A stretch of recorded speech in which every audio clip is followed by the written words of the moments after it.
My name is Melinda Vetro. I own Olde pastry shop that we opened with my husband back in '94 when we moved here to Minnesota. And I'm a trained pastry chef. I went to school in Europe. I'm not just making this up. Creating these pastries and these beautiful cakes and things like that make people happy, but it also makes you happy too. And so, do you think that passion has just kind of driven you through all the changes? Because I know this is the third reincarnation of Olde Europe. It is. And so back to basics is something that I also saw on the website. And so does that include the fun as well? I do have fun. Like, I could just feel when I was opening this place. I told you, I had this job at the airfield, and I decided I'm going to open my place. Most of our things were in storage, so I had a lot of equipment. I sold my puri car. That was the first thing. Find this location that I know I could afford. The bank is not going to take it from me because it's not so expensive like the last one was. And I felt like I did so many good things to so many people through the years, and they always offered that, oh, if you need help, just call me, just call me. But I was always the one who had so much more than others, so I was the one who just kept giving and sharing. And I felt like, you know what, there's nothing wrong with asking people to help you when you need help. Especially when they've offered before. So is that one of the lessons that you've learned, to ask for the help? Yeah, because I wasn't asking anyone for anything before. I was like, no, I can take care of me, I'm fine, I don't need anything from anyone. And I was happy to give. And then I just realized, it's okay, they offer to help, then let's ask them. Like, what's the worst thing that could happen? How would you know I need help? Financial or any kind of help, if I don't ask you, if I don't find out. Just straight ask, can you help me now? No, that's alright, maybe next time. First I'm like, I don't know how I'm gonna manage this. To bake and be in the front and sell it, like I can't really do both. Like, yeah, this place is tiny, 650 square foot, but I'm either baking and doing this, or I'm out there smiling and selling it. And if I'm just out there, nobody's gonna bake. Yeah. And I'm gonna have nothing to sell, and people coming in for the pastry, not to see me behind the counter smiling. So balancing all three of those jobs, or well, even more than that when you're trying to. Yeah. So that's one of the things you and kind of learned. even like a day before I opened, I was late paying my rent, my home rent, and it was Friday the 13th coming in August, and I had all my papers except one more permit from the health department because I wanted to use China. And I was told I could open the place if I use to-go cups to make coffee and paper plates or plastic plates or whatever. I'm like, fine, let's just open because I need to pay my rent. I'm 2 weeks late paying my rent, so let's just make some money. And once I get my permit, then we switch to China and regular forks and plates, but paper cups is fine. So you've had to learn to be flexible.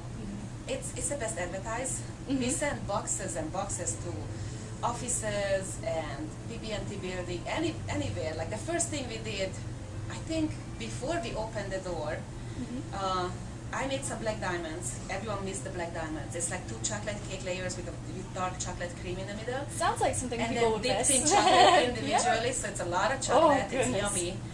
And I made a whole bunch of black diamonds, and we made boxes and eclairs. Because I really like making my eclairs, and they are good.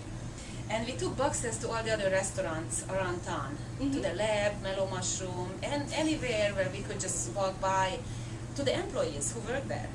Because I'm not a restaurant, and all these people go eat in restaurants, and all the employees could tell them after dinner to come here and have a piece of pastry. So, and all the employees loved it. Yeah, and they were happy because, like, they don't get a lot of freebies. Because once they taste it, then they're like, oh, I want more. But if you just see an ad in a paper, it's not necessary that you feel like, oh my gosh, I need to go there and have the food. So the experience, you think, is... It works for me. Maybe it doesn't work for everyone, but it does work for me. I know it. So I usually say I just sugar everyone up. Just sugar them up. Sugar them up. Yeah. So is there any other advice that you would give? I mean, I know you've talked about being flexible and the giving and to learn as you go, and that, it's not always going to be how you think it's going to turn out.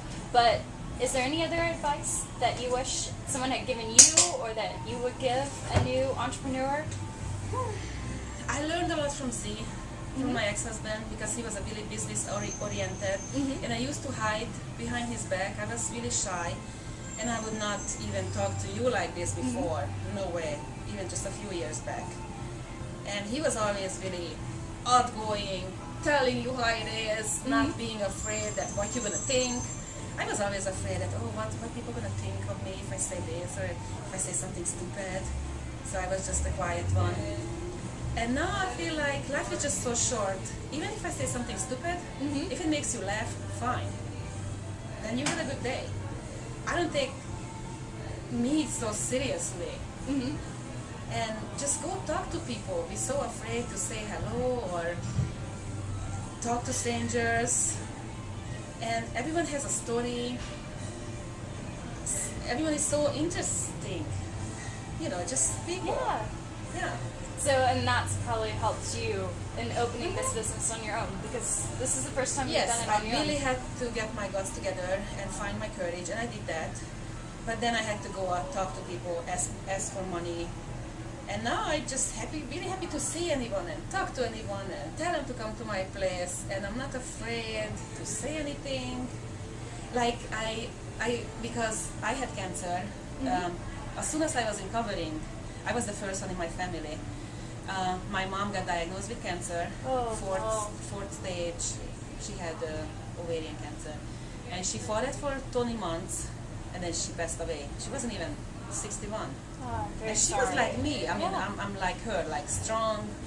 You know, you would think that she would live forever, so we never thought it's gonna happen to her, but she ended up dying. So I always wanted to do something good, like a cancer fundraiser or something. So my 40th birthday coming up this year, and I'm already planning a cancer fundraiser party. Oh, very neat. Yes. So we're planning that. It's middle of November, so I have like 2 months to get it together. But I asked my manager, Kella, to contact the Cancer Society. I'm like, if I can, they have all these fundraisers, if I can donate cookies or pastry, just give me a call, I'll be happy to. Like really, it doesn't cost me that much. It puts my name out, it's all for a good cause, and I want to do whatever I can. So this lady called me back, and she came talk to me from the local cancer place, fundraiser place, and I'm talking to her, and she said they're gonna have this power breakfast at this new place in a new park. Oh, the Pack Square, or is it down Biltmore Park? It's Pack Square. Okay. Pack's Tavern. That's a new place. And I'm like, so how many pieces could I donate? And I just keep talking to her, and she's like, well, you can't bring pastry because it's in a restaurant already and they have their own food, but she was going to ask me to speak. Very neat. And I just burst out laughing, because just like I told you, a few years ago I would hide anywhere. I'm like, no, not me, don't ask me anything, I can't stand there, like I would just freeze up. And I just started laughing. I'm like, sure. She wanted me to share my story. I'm like, I'd be more than happy to. No, it's very important to share your story. Because that's how I feel like. It did change my life. And you know what? I'm happy that I had cancer. It's sad that it has to come to that, but it just really woke me up. Put it all in perspective. Good. So I feel like opening this business is just like for me to get back on my feet. But I just feel like I can do so much more. And I will do so much more. That's amazing. And just so much more ahead of me that, oh my gosh, I'm looking forward to my life. I don't feel like I just want to sit in my pretty house by the pool and just get sun and, you know, I made it. No. You like being here. Let's do things. Yes. Let's get people together and enjoy it and go dancing and laugh.